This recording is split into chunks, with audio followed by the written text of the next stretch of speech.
আমার মা আমার জন্য এত পরিমাণে পাগল।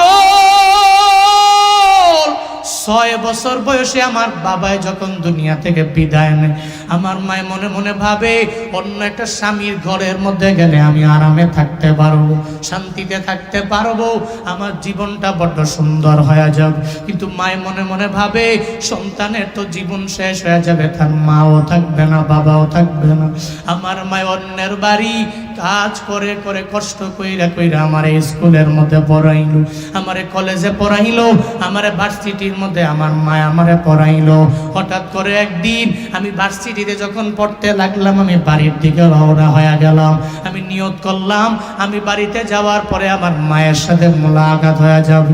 আমি যখন আমার বাড়িতে গেলাম, আমি যা দেখি আমার ঘরটা তালা মারা।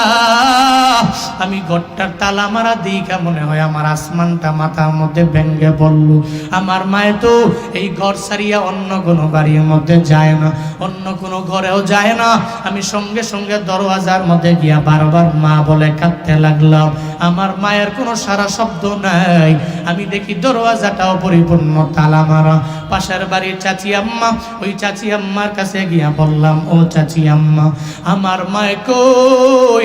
ওই মায়ের ব্যাপারে আমার সন্ধান দাও, আমি মাকে দেখবো। মারে দেখার জন্য আমি ভার্সিটি মিস করে মায়ের দেখার জন্য আসলাম। চাচি আম্মা আমারে কিছু বলতে চায় না। হঠাৎ করে মনে হয় চাচি আম্মা চোখ দিয়া পানি পড়বে পড়বে ভাব।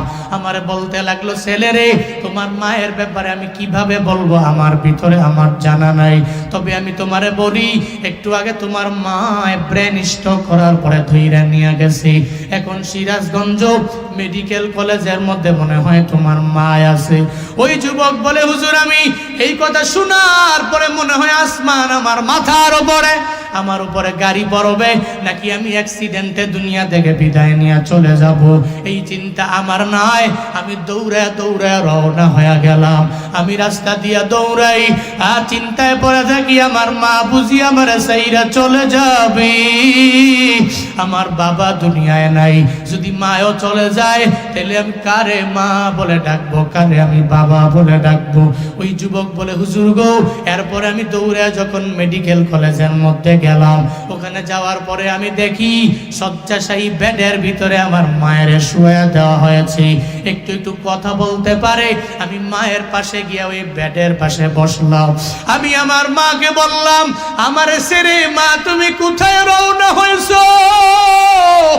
আমার বাবাই তো 6 বছর বয়সে আমারে বিদায় দিয়া চলে গেল। মা, তুমি আমার সাইরা কোথায় চলে যাও? তুমি আমার সাইরা যাও না। মা গো, তোমার দোয়া ছাড়া আর তোমার এই চেহারা দেখা ছাড়া তো আমি জীবনে অগ্রগামী হতে পারবো না, আমি দামি হতে পারবো না। যুবক বলে, হুজুর, আমি মায়ের পাশে বসলাম, আমার মায়ের হাতে ধরলাম। আমি মারে বললাম, মা, তুমি আমারে বিদায় দিও না, আল্লাহ পাক তোমারে সুস্থ বানায় দিবে। মা, তুমি বিদায় নিয়ে আমার সাইরা চইলা যাও না, তোমার বড্ড প্রয়োজন আমার। আমি যখন মায়ের হাতে ধইরা বারবার এভাবে মায়ের দরবারে আবদার জানাইতে লাগলাম, একটু পরে মায়ের চোখের পানি ছেড়ে দিয়া বলে, সন্তান রে, তোমার বাবায় নাই, বাবায় 6 বছর বয়সে দুনিয়া থেকে বিদায় নিয়ে চলে গেল। এখন মনে হয় আমি মাও দুনিয়া থেকে বিদায় নিয়ে চলে যাওয়া লাগবে। ও সন্তান, আমার বিদায় দাও, তবে আমি তোমার জন্য একটু দোয়া করে দিব। যুবক বলে, হুজুর, আমার মা আমার হাতটাকে ধইরা রবের দরবারে আবদার জানায়া দিল, আল্লাহ গো, আমার ছেলেটাকে আমি এতিম বানায়া দুনিয়াতে রাইখা গেলাম, তার বাবাও নাই, এখন আমি মাও দুনিয়া থেকে বিদায় নিয়ে চলে যাওয়া লাগবে।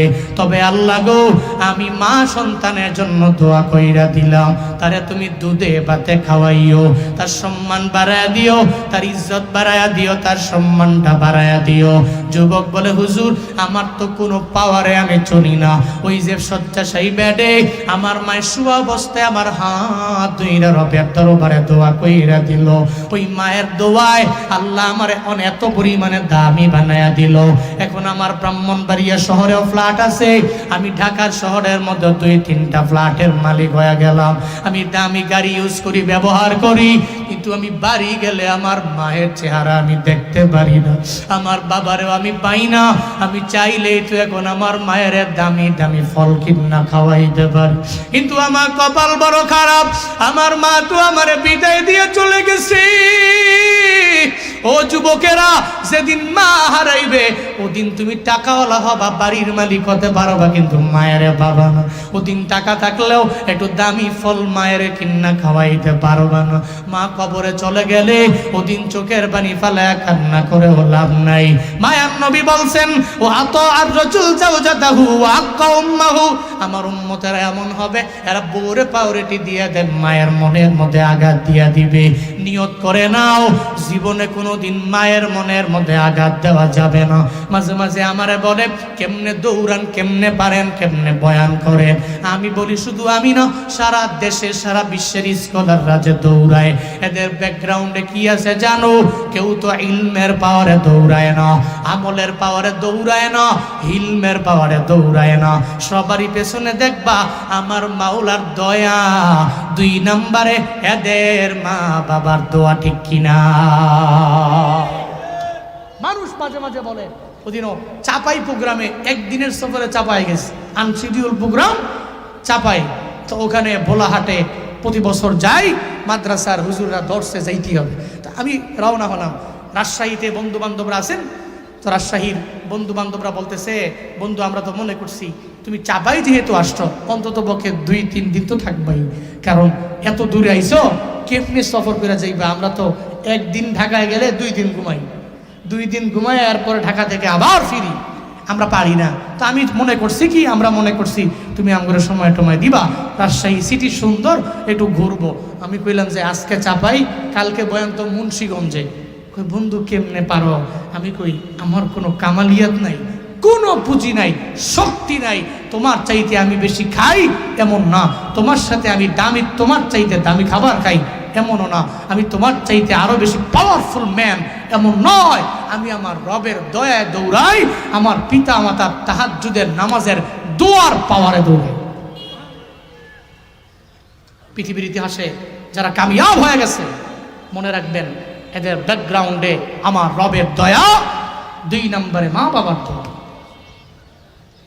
জীবনে কোনোদিন বউয়ের কথা শুই না মায়ের মনে আঘাত দেওয়া যাবে?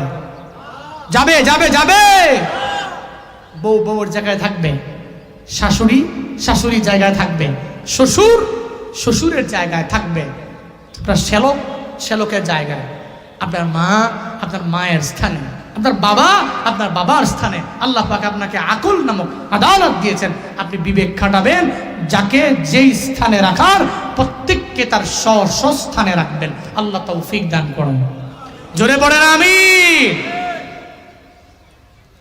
এরপরে নবীজি বলছেন, অবার্র সদীকহু ওয়া জাফা আবাহু, এরা এদের বন্ধু বান্ধবকে প্রায়োরিটি দিবে, প্রায়োরিটি দিতে চাইয়া এদের বাবারই ভুলে যাবে। বন্ধু বান্ধবকে প্রায়োরিটি দিবে, আব্বারে ভুলে যাবে।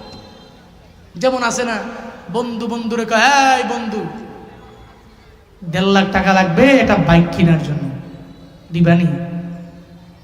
তুমি বন্ধু আমার দরবারে চাইলা 1.5 লাখ টাকা মাত্র, 2 লাখ চাইলেও তো বন্ধু বন্ধুরে দিয়া দিতে পারে। এই বন্ধু অ্যাকাউন্ট পাঠাও হোয়াটসঅ্যাপে, টাকা যা দেওয়া লাগবে সব টাকাগুলো দিয়া দিতে পারো। বন্ধু বন্ধুর জন্য বড় আশেক হয়ে যায়, বন্ধু বন্ধুর জন্য বড় পাগল, বন্ধু বন্ধুর জন্য ঘোরার জন্য বড় পাগল হয়ে যায়। বন্ধু কয় বন্ধুরে একটু কক্সেস বাজারে ঘোরার জন্য যাইবানি? কয় রাব্বাই টাকা কত লাগবে? কয় 5,000 লাগবে। কয় অসুবিধা নাই। 10,000 লাগবে। কয় অসুবিধা নাই। বন্ধু বান্ধবেরা ঘোরার জন্য বাইক নিয়ে দৌড়ায়া যায়। কপাল পুরা যুবক এমন হয়ে গেল, বাবায় ঘরের মধ্যে শয্যাশায়ী বেডের মধ্যে বাবায় সর্বাবস্থায় শুয়ে থাকে। মাস গেলে 2,000 টাকা 3,000 টাকা বাবার পেছনে ঔষধের খরচ লাগে। বন্ধু বান্ধবের নিয়ে ঘুরে, ছোট ভাই বড় ভাইয়ের ঠেলা মারে, বড় ভাই মেজো ভাইয়ের ঠেলা মারে। একটা পর্যায়ে এমন হয় বাবারও খবর নেয় না, ওই বাবার বিন্দু মাত্র পরিমাণ কদর না দিয়া বন্ধু বান্ধবের প্রায়োরিটি দেয়। এক মাসে যে টাকা লাগবে ওই বাবার ওষুধের টাকাও দিতে পারে না, এমন নিমুখারাম সন্তান আছে না না? আছে না নাই? বড় ভাই মেজো ভাই ঠেলা মারে, এই তুই দে। মেজো ভাই 3 নাম্বার ভাই ঠেলা মারে, তুই দে। একটা পর্যায়ে অসুস্থ অবস্থায় বাবা বিদায় নেয়। এই সমস্ত সন্তানের আবার বাবার মরণের 40 দিন পরে জিয়াফতের অনুষ্ঠান করে, লক্ষ লক্ষ টাকা খরচ করে বাবার জন্য দোয়া দোয়া মাহফিল টাফিল বিভিন্ন কিছু করায়। মরণের আগে খবর নাই, মরণের পরে জিয়াফত। আছে না নাই? আবার এসব কথা বললেই কয় কি, ওহাবিরা খাইতেও পারে না, আমরা খাই, খালি ফতুয়া মারে। কয় ওহাবিরা জিলাপি খাইতে পারে না ডায়াবেটিসের কারণে, আমরা খাই, তাকে জলে। আরে বাপ, এটা কোনো কথা হইল? বাবার কোনো খবর নেয় না, মরণের আগে খবর নাই, মরণের পরে ওরে সুবহানাল্লাহ। কয় পুরা এলাকার মধ্যে আমার বাবার মেজবানিটা সবচেয়ে বড় মেজবানি। 1.5 লাখ 2 লাখ 3 লাখ 5 লাখ খরচ করে মৃত্যুর পরে নিয়া বাবারে সাহায্য করে। মনে হয় কয় বাবার জন্য একটা দোয়া দাও, বড় অনুষ্ঠান দাও, বড় মেজবানি করো। নবীজি বলছেন আমার উম্মতেরা অবারর সাদিকাহু ওয়া জাফা আবাহু, তার বন্ধুকে প্রায়োরিটি দিয়া তার বাবারই ভুলে যাবে। বন্ধু বললে নিষেধ করবে না, কিন্তু বাবার কথা চিন্তাই করবে না। এরপর নবীজি বলেন ওয়াত্তাফাতিল নাসওয়াতু ফিল মাসাজিদ। এই উম্মতেরা, মসজিদের ভিতরে শোরগোল বেড়ে যাবে, মসজিদে শোরগোল বেড়ে যাবে। আমগো সমাজের মধ্যে দেখবেন মসজিদের মধ্যে জুমার দিনে ইমামের কথা শুনে না, খতিবের কথা শুনে না, 3-4 জনে মিল্লা দুনিয়াবি কথা বলে। একটা বড় ঝগড়া কইরা কয়, 2 জনে মিল্লা কয়, সভাপতি কয় আমার টাকা আছে, তুমি আমার কথা মানলা না, এখন থেকে তোমার মসজিদের মধ্যে যাইতে আমি রাজি না, আমি নিজে টাকা দিয়ে মসজিদ বানাবো। এমন কিছু এলাকা আছে দেখবেন একটা মসজিদের 50 ফিট দূরে আর একটা মসজিদ। এমন কাহিনী সমাজে আছে না না? মসজিদ এখানে 50 ফিট পরে আর একটা মসজিদ। কেমনে?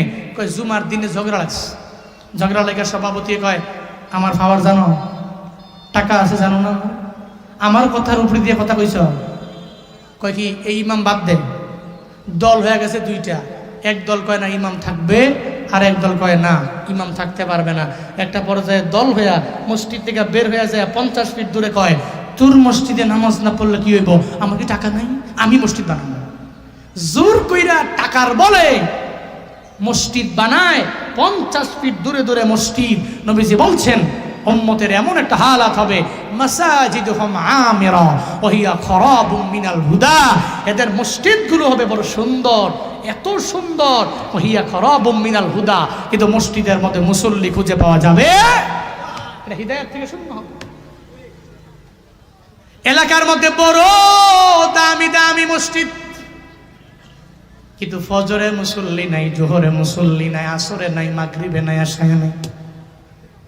হুজুর বয়ান করেন বড় মজা, বয়ান মজা লাগে, শান্তি লাগে, বড় বড় মাহফিল দিয়া দেন, সব বক্তাদের দাওয়াত দেন, মজা লাগে। কিন্তু ঠান্ডা পানি দিয়া উজু বানাইয়া ফজরের নামাজ পড়তে মজা লাগে না, জোহর পড়তে ভাল লাগে না, আসর মাগরিব এশা পড়তে ভাল লাগে না। ও আল্লাহর বান্দারা, নিজের 5 ওয়াক্ত নামাজি আগে বানানো লাগবে। মসজিদগুলো মুসল্লি দিয়া ভরপুর বানায়া নাও, তাইলে তো মসজিদের হক পরিপূর্ণ আদায় হবে। কিন্তু কপাল পোড়া মুসলমানেরা কি যেন এমন হয়ে গেল, এই এলাকায় হিন্দু আছে না নাই? আসেনি? হিন্দু যে মুদি দোকানে যায়, মুসলমান সেই মুদি দোকানে যায়। শুধু তাই না, হিন্দু মুদি দোকানে গেল, হিন্দু মাঝে মাঝে পাঞ্জাবি পরে, মুসলমানও পাঞ্জাবি পরে। আবার দেখবেন হিন্দুরও গালের মধ্যে দাড়ি আছে, দেখবেন মাঝে মাঝে দেখবেন মুসলমানের গালে যেমন দাড়ি, হিন্দুর গালেও দাড়ি। যেমন রবীন্দ্রনাথ ঠাকুর দাড়ি অনেক বড়, এর মানে মুসলমান হয়ে গেল এমন না। তাহলে মুসলমানও সব করে, হিন্দুও তো তাই করে, যেই মুদি দোকানে যায় হিন্দুও সেই মুদি দোকানের মধ্যে যায়। তেইলে এরা দুইজনের মধ্যে পার্থক্য কই। আবার মুসলমানও গরু খায়, মাঝে মাঝে দেখবেন হিন্দুরা পর্যন্ত গরু খায়, আছে না নাই? গরু খায় মাঝে মাঝে, কয় হিন্দুরাও কয় আরে গরুর গোস্তের মতো মজা এই পৃথিবীতে কোনো গোস্ত আছে? হ্যাঁ, এত স্বাদকে গরুর গোস্ত সব বেশি, মজা বেশি, এর চাইতে আমার মনে হয় পৃথিবীতে স্বাদের গোস্ত আর হতে পারে। তো একদিন আমি বাড়ি থেকে বের হচ্ছি, এলাকায় অনেক হিন্দু আছে, আমার বাজারে কয় হুজুর কই যান? আমি মাহফিলে যাই। কয় মাঝে মাঝে কি আম করে নেওয়া যায় না? আমি কি আপনি হিন্দু মানুষ? ইন্নামাল মুশরিকুনা নাজাস, আপনি অপবিত্র, পবিত্র হতে হবে। এরপর মাহফিল পবিত্র স্থান, ওখানে মুসলমানরা আছে পবিত্র। কয় না, মন চায় আপনাকে লোক গেলে আমি জানি যে খাওয়ান বালা। মানে বাংলাদেশের মানুষ আর কিছু জানুক বা না জানুক, এতটুকু জানে যে হুজুরের খাওয়ান বালা, ঠিক কিনা? হুজুরেরা বেতন পায় 5, 6, 10, 12, 15,000, 20,000। খোদা কা কসম করে বলি, হুজুরদের মতো শান্তিতে এই পৃথিবীতে আর একটাও নাই। চিল্লা কও ঠিক কিনা? পরিবার কথা শুনে, বউ কথা শুনে, বিবি কথা শুনে, সন্তান কথা শুনে শান্তি আর সুকুন রহমত দিয়ে পুরো পরিবারটা ভরপুর করে দেন কে? আরো জোরে বলেন কে? হালালে বরকত আছে। তোকে হুজুরকে খাওয়ান বালা, এতটুকু জানাস? তা আমি কই অনেক গেলে তো গরু গোস্ত দিবে, তা আপনি তো হিন্দু, গরু গোস্ত খাবেন না তো? কয় হুজুর আপনারা তো আমি কইতে আছি আমার নেওয়ার লেগা, উদ্দেশ্য হইলো গরু গোস্তই খাবো। উদ্দেশ্য কি? গরু গোস্তই তো খাবো, গরু গোস্ত খাওয়ার লেগে তবে নিবেন আমারে। এর মানে বোঝা গেল হিন্দুও গরু খায়, মুসলমানও গরু খায়। Where is difference? পার্থক্য কই? একটা হিন্দু আজান দিলে জীবনেও কোনোদিন নামাজের মধ্যে যায় না, আর মুসলমানের বলা লাগবে না, মুসলমান আজান দিলে দৌড়াইয়া নামাজে যাবে, ঠিক কিনা? আজান হয়ে গেলে আমার দোকানের শাটার বন্ধ হয়ে যাবে, জোহরের নামাজে আমি দৌড়ে যাব। আসরের আজান হয়ে গেলে শাটার বন্ধ করে দৌড়াইয়া আমি নামাজে চলে যাব। আমার দোকান বন্ধ, আমার কাজ কাম বন্ধ, আমার ব্যবসা বাণিজ্য বন্ধ হয়ে যাবে, আমি দৌড়াইয়া চলে যাব মসজিদের মধ্যে। এটাই তো মুসলমানের কাজ হতে পারে।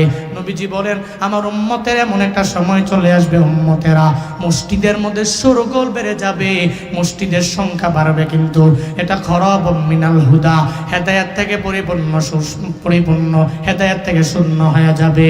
এরপর রাহমাতুল লিল আলামিন বলেন ওয়া কানা যাইবুল কওমি আরজালাহুম, সম্প্রদায়ের লিড দিবে এমন বকলম নেতা, এমন নেতারে সম্প্রদায়ের নেতা বানানো হবে, এমন ব্যক্তিরে বানানো হবে যেই ব্যক্তির ইলমুদ্দিনও নাই, ইলমুদ্দুনিয়াও নাই, মাদ্রাসার বারান্দায় যায় নাই, স্কুল কলেজের বারান্দায় জীবনেও যায় নাই। দেখবেন সমাজে এমন মূর্খরাই সমাজের লিড দেয়, ঠিক কিনা? মূর্খ সে সমাজ গড়ে, সে কওমের লিডার, সম্প্রদায়ের বড় নেতা। এমন সময়টা কি আমাদের সমাজে আসছে কি আসে নাই?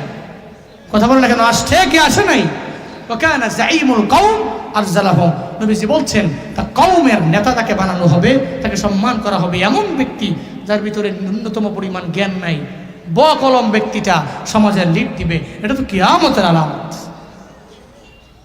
এরপর নবীজি বলছেন ওয়া উকরিমার রাজুল মাখাফাতা শাররি, ব্যক্তিকে সম্মান করা হবে এই ভয়ে যে আমার এই ব্যক্তিটা কোনো ক্ষতি করে ফেলবে, ওকে সম্মান করা না হলে সে আমার ক্ষতি করবে, এই ভয়ে ব্যক্তিকে সম্মান করা হবে।